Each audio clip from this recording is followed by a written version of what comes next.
अनमोल वचन। ओ नहीं भाग लिलार उदय, तब लो भरम ते फिर ते बहुतायो। कल घोर समुंदर में बूढ़त थे, कब हो मिट है नहीं रे पछतायो। तत् विचार जह मथुरा, जग तारन को अवतार बनायो। जप्यो जिन अर्जन देव गुरु, फिर संकट जोन गर्भ न आयो। जप्यो जिन अर्जन देव गुरु, फिर संकट जोन गर्भ न आयो। सतगुरु दी साजी और नवाजी गुरु प्यारी साध संगत जी, वाहिगुरु जी का खालसा वाहिगुरु जी की फतेह। सतगुरु दी अपार किरपा रहमत बख्शिश दा सदका अज तो पंचम पातशाह साहिब सतगुरु श्री गुरु अर्जन साहिब महाराज जी दे मुबारक जीवन इतिहास दे बारे जानन दा जतन करांगे। गुरु अर्जन साहिब महाराज जिन्हां दा पावन पवित्र प्रकाश 15 अप्रैल 1563 ईस्वी नूं गोइंदवाल साहिब दी धरती ते होया। पिता दा नाम साहिब सतगुरु श्री गुरु रामदास महाराज जी, माता दा नाम बीबी भानी जी।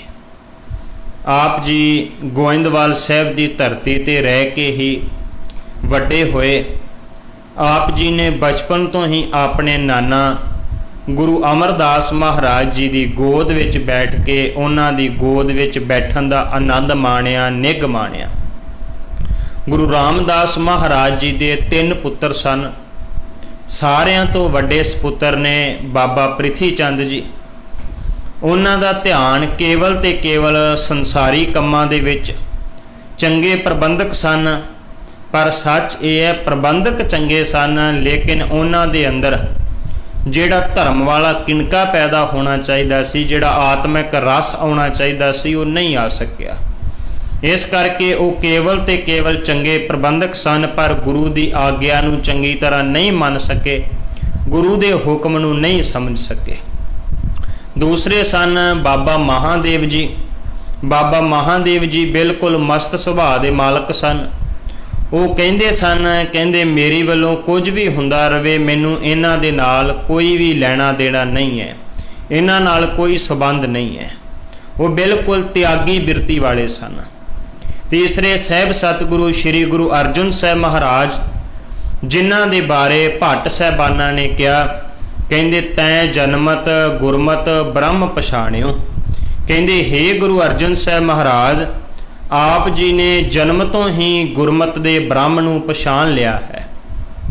गोइंदवाल साहिब की धरती ते रह आप जी दे नाना गुरु अमरदास महाराज जी ने आप जी नूं गुरमुखी पढ़ाई, गुरबाणी पढ़ाई। बाबा बुढ़ा साहिब जी ने आप जी नूं बहुत सारी विद्या दिती। इस तो इलावा बाबा मोरी जी ने आप जी नूं विद्या ग्रहण करवाई। गुरु अर्जन साहिब महाराज चंगे घोड़सवार भी बने।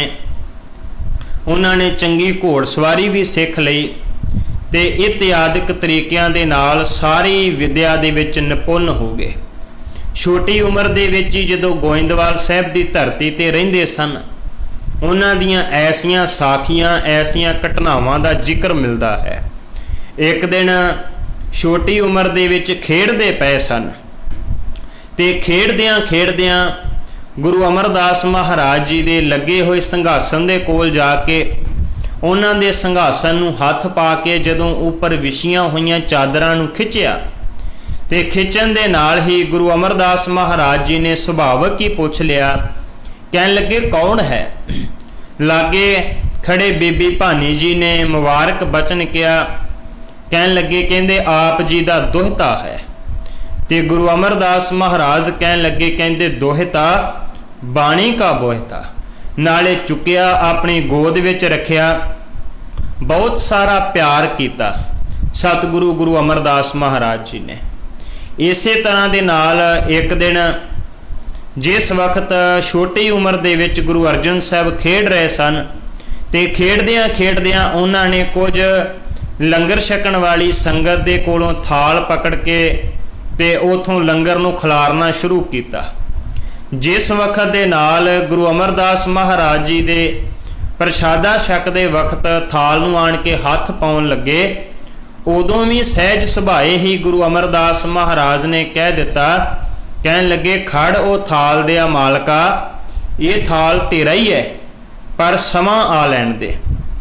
ਸਿੱਧਾ ਭਾਵ ਸੀ ਕਿ ਇਹ ਥਾਲ ਭਾਵ ਤੂੰ ਇਸ ਘਰ ਦਾ ਮਾਲਕ ਬਣਨਾ ਹੈ। ਤੇ ਕਿਹਾ ਵੀ ਗੁਰੂ ਅਰਜਨ ਸਾਹਿਬ ਮਹਾਰਾਜ ਨੇ ਫਿਰ ਗੁਰਤਾ ਗੱਦੀ ਤੇ ਬਿਰਾਜਮਾਨ ਹੋ ਕੇ ਵੀ ਸੱਚਮੁੱਚ ਉਹ ਤੇ ਇੱਕ ਸੰਸਾਰੀ ਥਾਲ ਸੀ, ਉਹ ਤੇ ਇੱਕ ਉਦਾਹਰਨ ਸੀ, ਪਰ ਥਾਲ ਵਿੱਚ ਤਿੰਨ ਵਸਤੂ ਪਈ, ਉਹ ਸਤ ਸੰਤੋਖ ਵਿਚਾਰੋ। ਐਸਾ ਗੁਰੂ ਗ੍ਰੰਥ ਸਾਹਿਬ ਰੂਪ ਥਾਲ ਜਿਹੜਾ ਉਹ ਗੁਰੂ ਅਰਜਨ ਸਾਹਿਬ ਮਹਾਰਾਜ ਨੇ ਸੰਸਾਰ ਨੂੰ ਦਿੱਤਾ ਵੀ।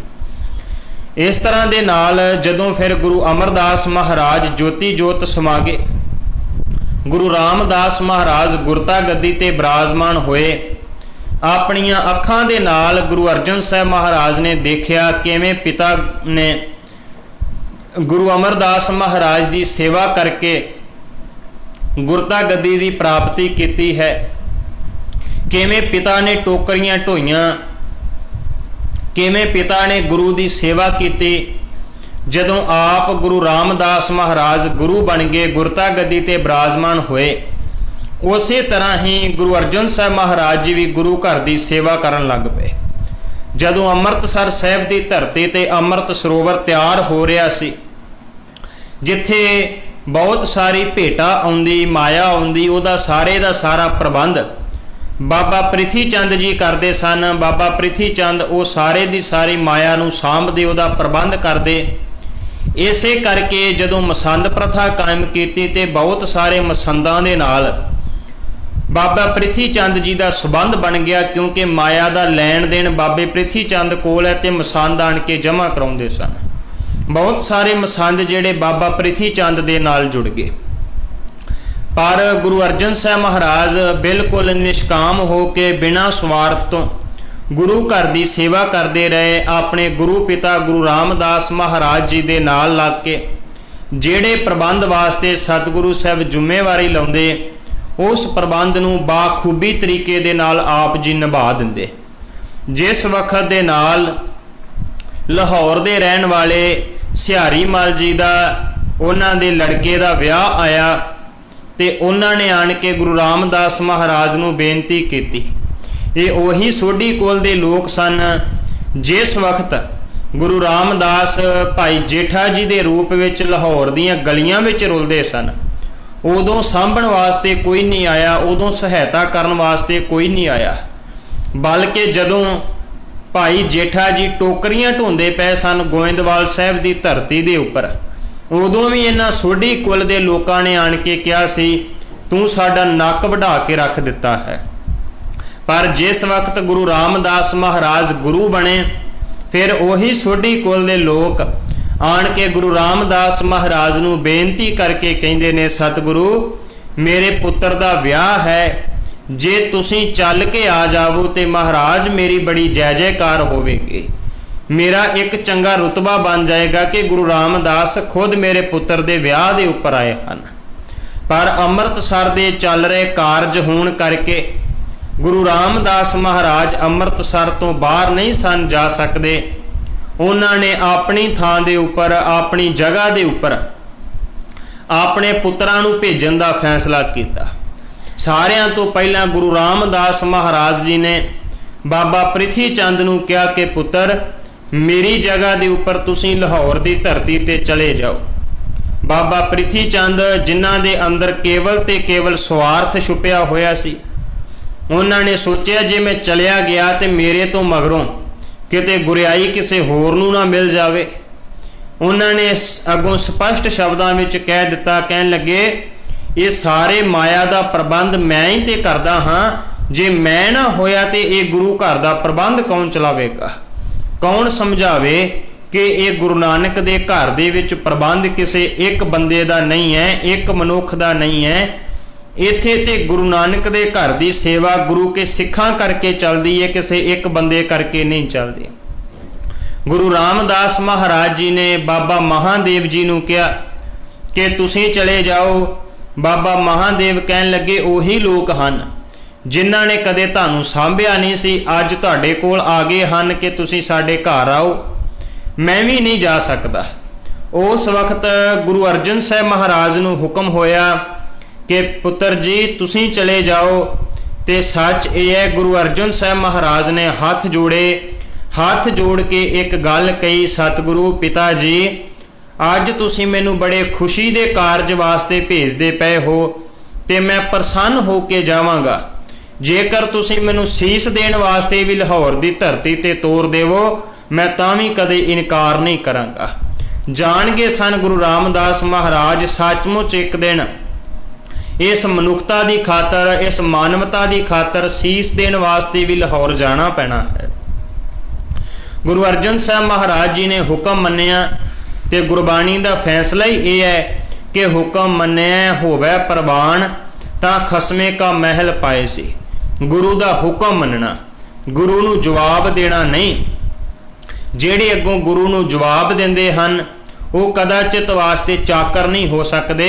सलाम जवाब दोवें करे मुंडो कुत्था जाए, नाले सलाम भी करनी नाले अगों जवाब भी देना। सतगुरु कहंदे वो ते मुੱਢ तो भुलिया होया है, वो ते भुले हुए हन, भुलेखे विच पए हुए हन। बल्कि सतगुरु ने ते सिखां नूं समझाया ही ये है कि सिखा गुरु ने की कीता तू इस गल वल ना वेख, बल्कि जो गुरु कहंदा है गुर कहिया साकार कमावो। जो गुरु कहंदा है उन्होंने अपने जीवन विच कमा, गुर की करनी काहे धावो। गुरु ने की कीता अपने जीवन विच इस गल नूं ना वेख, बल्कि गुर कहिया साकार कमावो। जो गुरु ने क्या अपने जीवन दे विच कमाउण दा यतन कर। जो गुरु ने क्या वो बाबा प्रिथी चंद नहीं कमा सके, जो गुरु ने क्या वो बाबा महादेव जी नहीं कमा सके, पर उस कमाई नूं गुरु अर्जन साहब महाराज ने कीता। लाहौर दी धरती ते गए, विआह होया। विआह तो बाद गुरु रामदास महाराज जी ने हुक्म करके भेजिया सी, पुत्र जी जिन्ना चिर असी बुलाउंदे नहीं उन्ना चिर वापस नहीं आउणा। ते सच ये है उत्थे रह के सिੱਖੀ दा प्रचार करना है।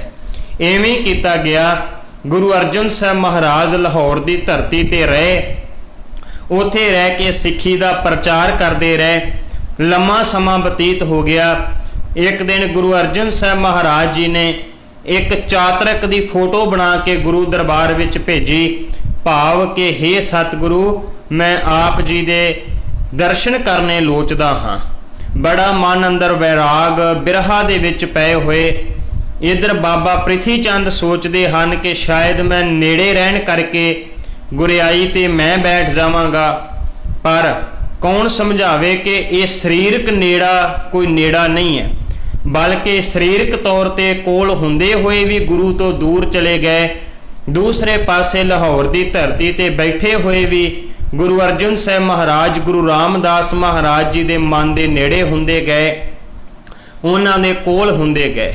एक दिन गुरु रामदास महाराज जी ने बख्शिश करके बाबा बुढ़ा साहब नूं कहा कि जाओ तुसीं लाहौर दी धरती तो छोटे पुत्र अर्जन नूं आप बुला के लैके आओ। उस वक्त बुला के लियांदा गया, पर जेड़ा बिरहा दा उन्हां दे मन अंदर वैराग उपजिया सी, जदों फिर गुरता गद्दी ते विराजमान होए उन्हां ने ये पावन पवित्र शब्द उचारण करके भी उस बिरहा नूं प्रगट कीता सी। मेरा मन लोचै गुर दर्शन ताई, बिलप करे चातर की न्याई, त्रिखा ना उतरै शांत ना आवै, बिन दर्शन संत प्यारे जियो। हे सतगुरु आप जी दे दर्शनां नूं मन लोचदा है, बिल्कुल इवें जिवें चातरिक जिहड़ा वो मींह नूं लोचदा है, मैं भी आप जी दे दर्शनां नूं लोचदा पिया हाँ। ते गुरु अर्जन साहब महाराज लाहौर तो चल के अमृतसर साहिब दी धरती ते आ गए। इत्थे आण के उसे तरह गुरु घर दी सेवा करते रहे, ते सेवा करदियां करदियां आखिरकार एक दिन फिर वो समा आ गया जिस समय दौरान गुरु रामदास महाराज जी ज्योति जोत समाउण लगे ते उन्हां ने अपने पुत्रां दे विचों चोण करनी सी। उस चोण दे विचों बिल्कुल उही चोण कीती जानी है जिहड़ी चोण गुरु घर दे विच प्रवान चढ़ सके। गुरु रामदास महाराज जी ने बाबा प्रिथी चंद नूं भी छड़ दिता। बाबा महादेव जी जिहड़े त्यागी सुभाਅ दे सन, भाव दो बिरतियां दी गल सी। एक वो बिरती सी जिहड़ी बिल्कुल संसारी बिरती है, एक वो बिरती सी जिहड़ी बिल्कुल त्यागी बिरती है। प्रवान किहनूं कीता? जिहड़े संसार विच भी रहिंदे सन ते जिहड़े त्यागी भी सन, भाव जिन्हां ने अंदरों वकारां नूं त्याग दिता सी, रहिंदे संसार दे विच सन। ये गुरु नानक साहब महाराज जी का घर है ते गुरु नानक दे घर विच उही प्रवान हुंदा है। महाराज ने गुरबाणी अंदर भी कहा, कहंदे जैसे जल में कमल निरालम मुरगाई ने साणै शब्द सुरत भव सागर तरीए नानक नाम वखाणे। कहंदे जिवें मरगाबी जिहड़ी है पानी दे विच रहिंदी है ते पानी दे विच रहिंदियां होइयां भी अपने खंभ नहीं भिजण दिंदी, इसे तरह सिख ने रहना संसार विच है ते संसार विच रहिंदियां होइयां उहदी सुरत जिहड़ी है निरंकार दे चरनां विच होनी चाहीदी है। निरंकार दे चरनां विच सुरत नूं जोड़ के संसार विच रखना है। इसे नूं भगतां ने भी अपनी बाणी विच कहा, हाथ पाऊं कर काम सब चीत निरंजन नाल। गुरु अर्जन साहब महाराज जी दे कोले सारा कुछ सी, रहिंदे संसार विच सन, पर उन्हां दा चित जिहड़ा निरंकार दे चरनां विच वसिया होया सी।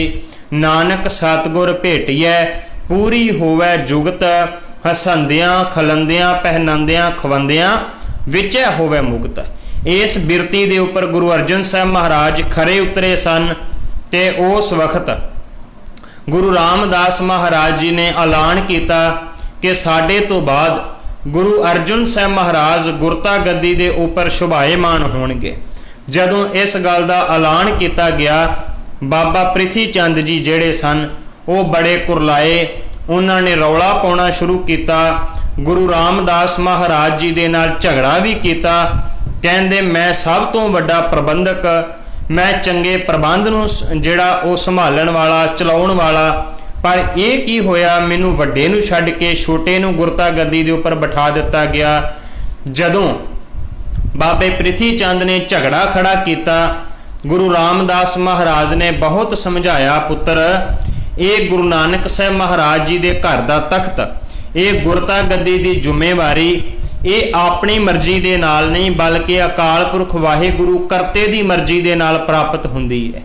सतगुरु ने तो इथों तक मुबारक बोल उन्होंने कह दिते, काहे पूत झगरत हो संग बाप, जिनके जने बडीरे तुम हो तिन स्यों झगरत पाप। पुत्रा जिन्हें पैदा किया होवे, जिन्हें वड्डा किया होवे, उहदे नाल कदे झगड़ा नहीं करीदा, उहदे नाल झगड़ा खड़ा नहीं करीदा, बल्कि उहदा सत्कार करना बनता है। महाराज कहन लगे, कहंदे प्रिथी चंद जेड़े धन दा तू हंकार करदा है, ये धन कदे भी किसी का नहीं बनता, बल्कि ये धन सारियां दा साथ छड़ दिंदा है, एक दिन किसी दे भी काम नहीं आउंदा।